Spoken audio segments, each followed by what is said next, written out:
আমরা আজকে exponent and পাওয়ারের একটা অঙ্ক শিখি।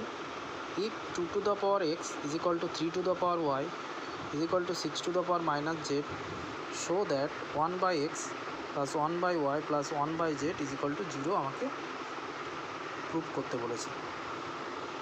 আচ্ছা, তাহলে অঙ্কটা আমরা এখান থেকে শুরু করি। 2 to the power X is equal to 3 to the power Y is equal to 6 to the power, এখানে হচ্ছে আমার মাইনাস জেড, পুরোটাকে আমরা কে লেট করে নিলাম।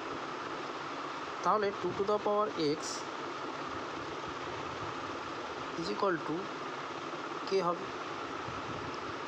3 to the power Y is equal to প্রত্যেকটা কে এর ইকুয়াল হয়ে যাবে, 6 to the power minus Z is equal to K হয়ে গেল। এইবার এখান থেকে আমরা পাওয়ারটাকে, বোথ সাইডের পাওয়ারটাকে এক্স দিয়ে ডিভিশন করব। তাহলে এখানে ধরি 1 আছে, তাহলে এক্স দিয়ে ডিভিশন করলে 1 বাই এক্স হয়ে যাবে। এখানে এক্স এক্স ক্যান্সেল হয়ে অ্যাকচুয়ালি কিছু থাকবে না, সাথে শুধুমাত্র 2 থাকবে, K to the power 1 by X হয়ে গেল। সেমভাবে এখানেও পাওয়ারটাকে ওয়াই দিয়ে ডিভিশন করলে 3 হয়ে যাবে, আর কে এর পাওয়ার হয়ে যাবে 1 বাই ওয়াই। সেমভাবে এখানেও আমার পাওয়ারটাকে ডিভিশন করব মাইনাস জেড দিয়ে। কী দিয়ে ডিভিশন করব?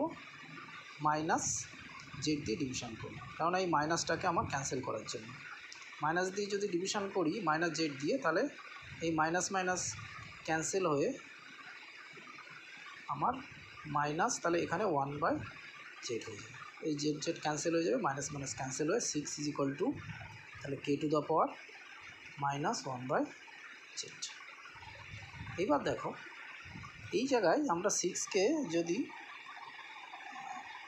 ফ্যাক্টরে ডিভিশন করি তাহলে 3 ইন্টু 2 হয়ে যায়, আর রাইট সাইডে কী থাকে, K to the power minus 1 by Z.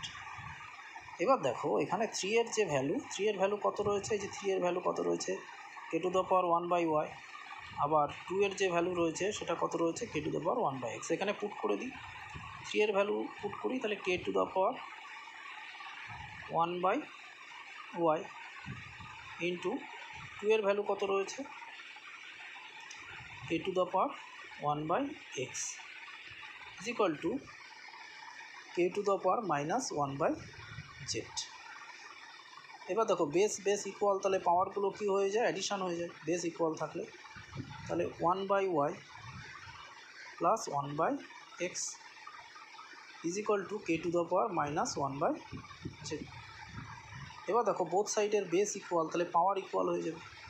তাহলে 1 by Y plus 1 by X is equal to minus 1 by Z. এবার যদি আমি 1 বাই জেডটাকে লেফট সাইডে নিয়ে আসি, তাহলে হয়ে যায় 1 by Y plus 1 by X plus 1 by Z, right সাইডে 0 করে দেয়।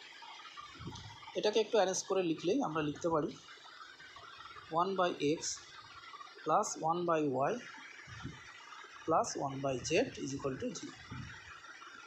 দেখো প্রুফ হয়ে গেল।